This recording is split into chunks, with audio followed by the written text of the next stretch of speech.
All right, so in this module, we're going to continue talking about classes and some of the important features and functionality that using classes can give us in our programs.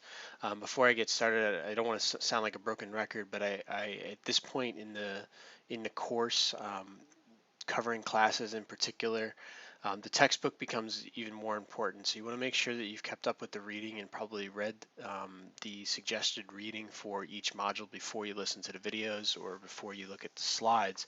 There's a lot of subtle points dealing with classes. We're getting into more complex features of programming.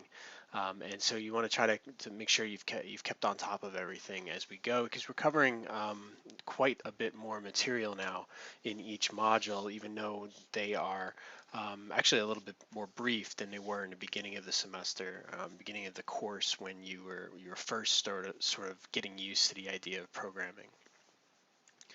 Okay, so in the last module, we started looking at classes, and they were a big step in that they allowed us to construct a specialized custom data type. All right, and our data type not only consisted of data, so properties or attributes within our variables, but also had methods attached to them as well. So we're really creating a powerful new data type every time we're creating a class.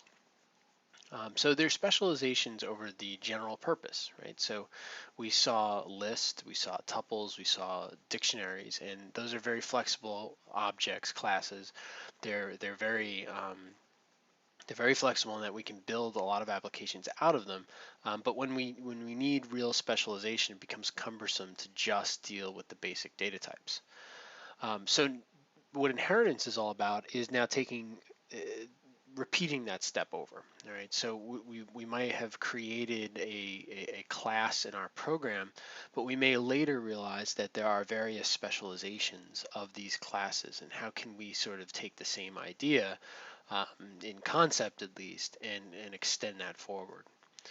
So a good example, sort of a classic example when people talk about inheritance and learning what that actually allows you to do is the concepts of shapes.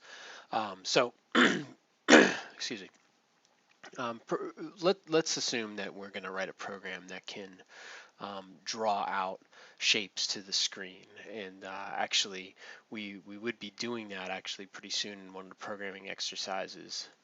I believe it's programming exercise 25, where we'll actually take these classes that we're talking about in this module, and we will actually draw them to the screen. And so, we think about a shape, and it could have any shape would have a color that we would draw. It would have maybe a property indicating whether it should be drawn in like sort of a solid color or an outline or a hollow. And probably would have a position on the screen in which it would be drawn to. But shape is not really specific enough, right? We couldn't really draw a shape, right? You'd have to either decide that the shape is a circle or it's a rectangle or it's a hexagon or something like that. So shapes sort of have to be specialized. So a circle would be a specialization of a shape. And this of a shape part is really important here. It's still a shape, right? So it still has a color, it still has a property, solid, hollow, it probably still has a position. Um, but it also now has a radius, it has a perimeter, it has an area. And so the idea behind inheritance is that we're going to go through all this work to create a shape class that knows that has a set of properties associated with it. And it would be a real shame if we had to sort of recode all of that stuff, and it's not that much, but in other situations it very well might be. It'd be a shame if we had to re-implement everything just to create a circle class. It would be great if we could sort of borrow or just derive off of the code that's already in our shape class when we went to write a circle class or we went to write a rectangle class. And that's exactly what inheritance allows us to do. So the concept of inheritance works at the data type level.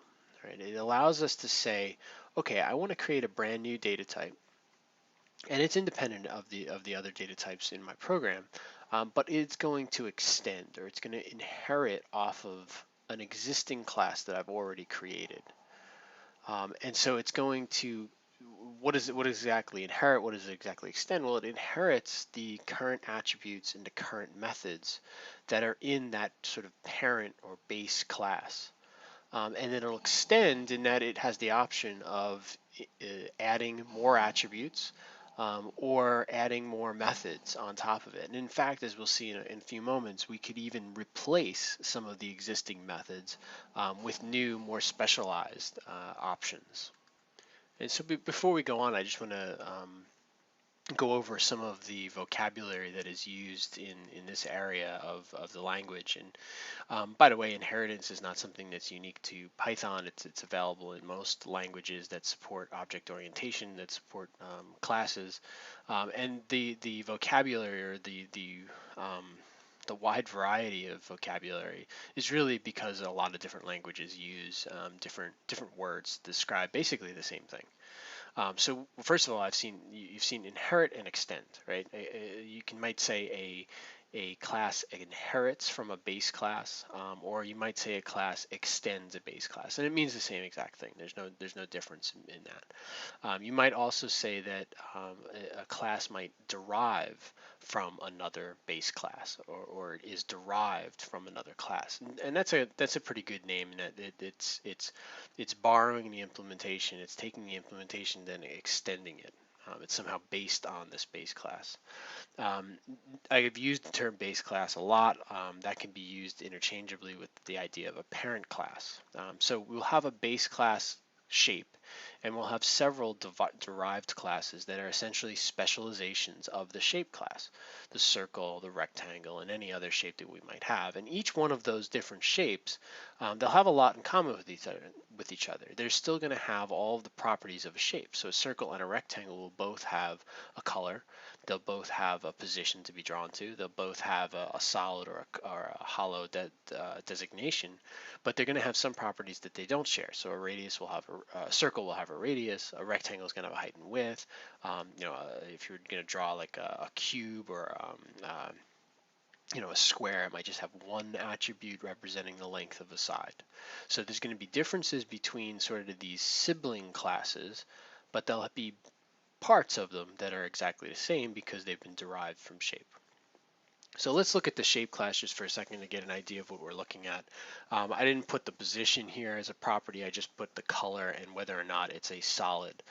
So let me just point out a few things about the shape class. It's got an initializer, so a constructor, a function that gets called as soon as you create an instance of shape. And I've extended this syntax a little bit. So in the last module we saw initialization functions that just took the parameter self. And now what I've done is I've added some additional parameters so I can create a shape of a specific color or a specific solid or hollow designation. So if I was using this code, let me see if I can write some code down here. I might say something like s equals shape, and I could actually write red and true, and the color and solid would be filled into red and true, and I'll have a shape with those properties. I've also defined them as I've defined default properties as well. So if color is not specified, if solid is not specified, they'll be set to black and false. So if I was to just do something like this, that would create a black hollow shape. And I could also do something like solid equals true, which would create a black solid shape. All right, and using this keyword designation, I could also say color equals green and leave out the solid part, and of course that would just be false. Because of the way positional arguments work, I could also, finally, as another option, say shape green, and the last positional argument being left out would be defaulted to false. So that's nothing about inheritance. That's just sort of a reminder of how functions can work and seeing it as an example in an initialization. We also have the string function. And again, that's going to be used if I have a shape. Let's rewrite what I just had actually. If I do print s, Python needs to be able to turn that shape into a string, and it will do that by calling the string function. Right, and that accepts a reference to itself, and I'm just building a string. So if this was a black solid or black hollow shape, it would say a black hollow shape.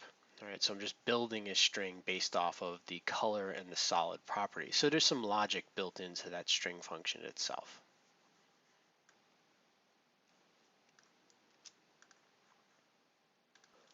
Okay, so now let's look at the circle shape, and there's a couple of really important pieces to this syntax. First off, class circle. If you notice in the class shape definition, it's just the class, the keyword shape class, and then the name of the class followed by a colon.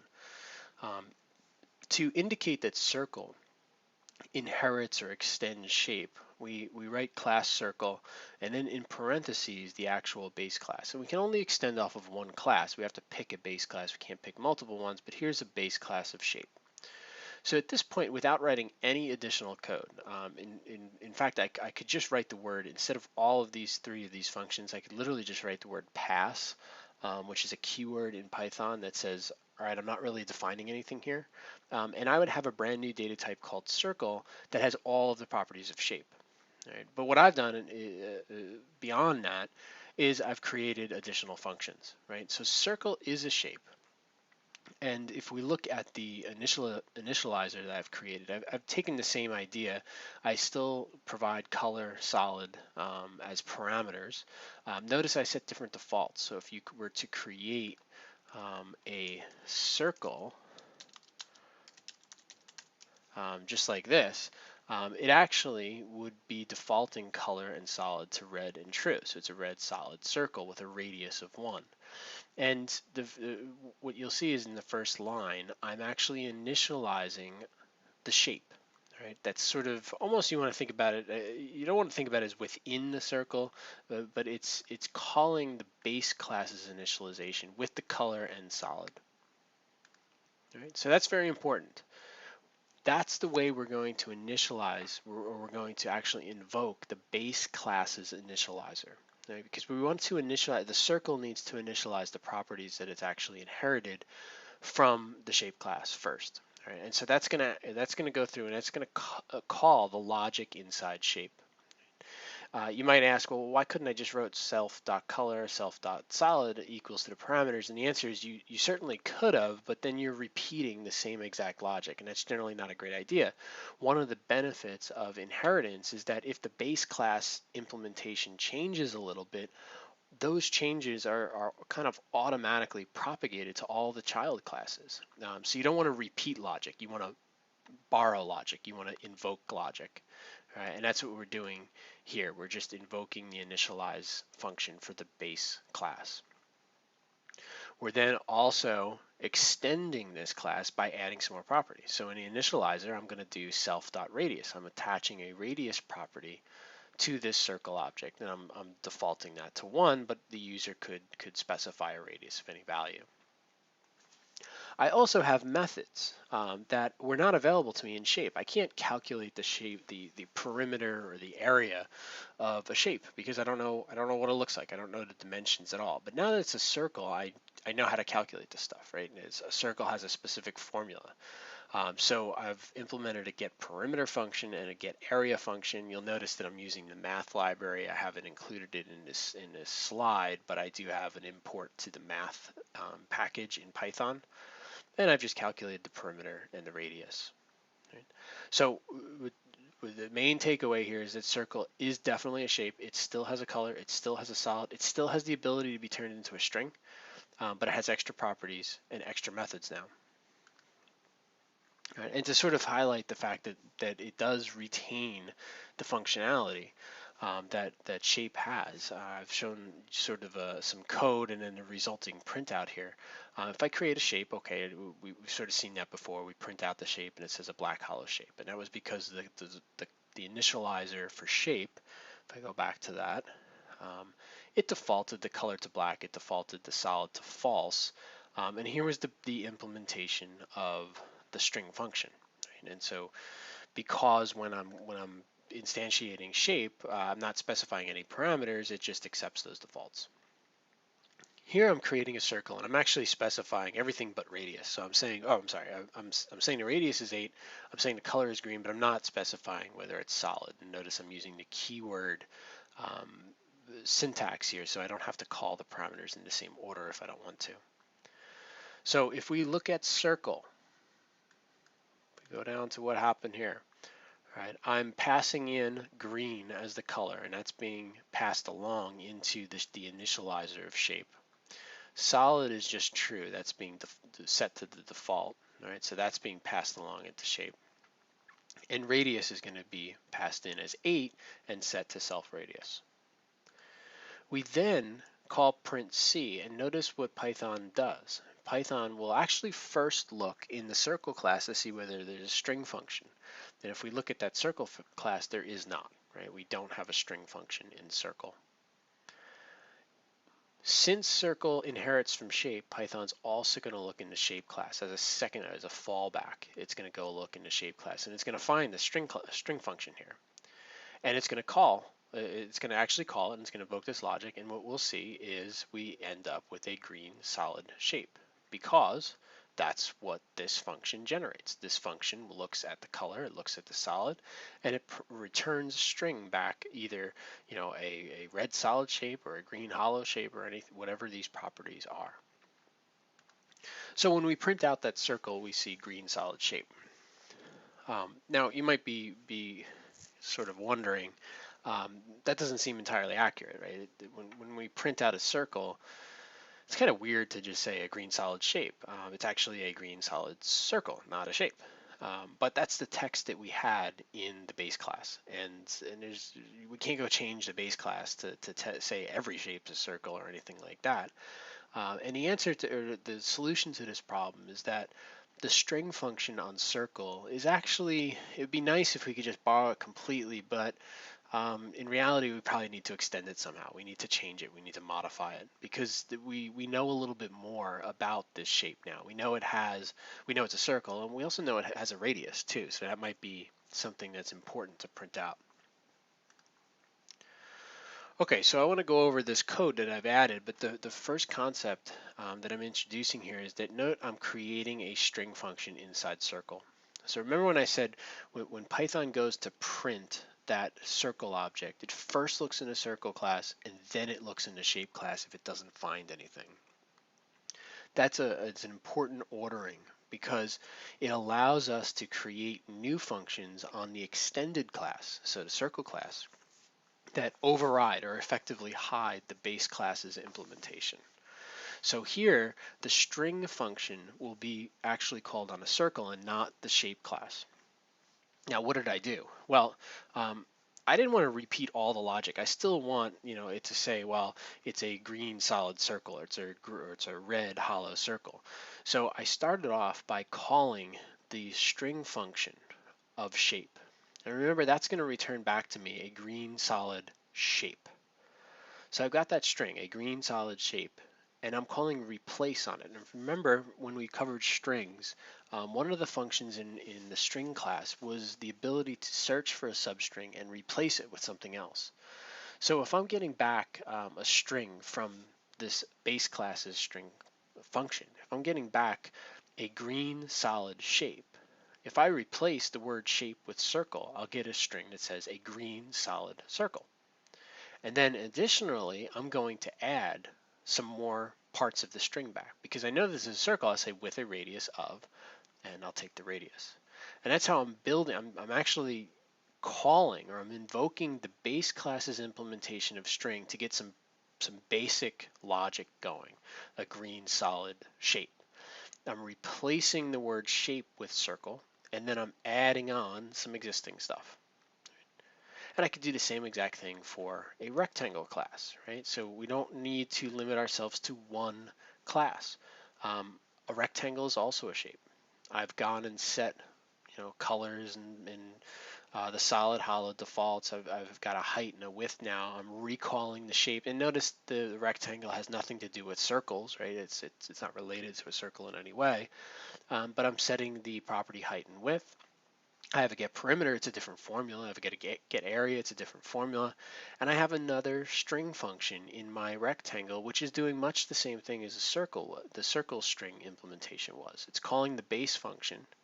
So it's coming back and saying, a blue hollow shape. And then I'm replacing the word shape with rectangle. So I get a blue hollow rectangle. And now I say with a dimension of, and the rest of the dimensions for rectangle. And for any shape that I was gonna support, I could follow this very same pattern, and I would be borrowing all of the existing functionality of shape. And again, one of the nice parts about this is that I mentioned that, right now on these slides, I didn't put a position on shape, right? It just has a color and a solid. But later on, now, a few days later, I can go back and say, you know what, I really want to draw these things, and every shape has a position. And I can go and add position to shape. All right, it'll take me 3 seconds to just type, self.x, self.y, and now automatically my circle and my rectangle have position attributes as well. So it's not the type of thing where I have to go back and now add it to all of my different shape classes. I can just do it at the base level.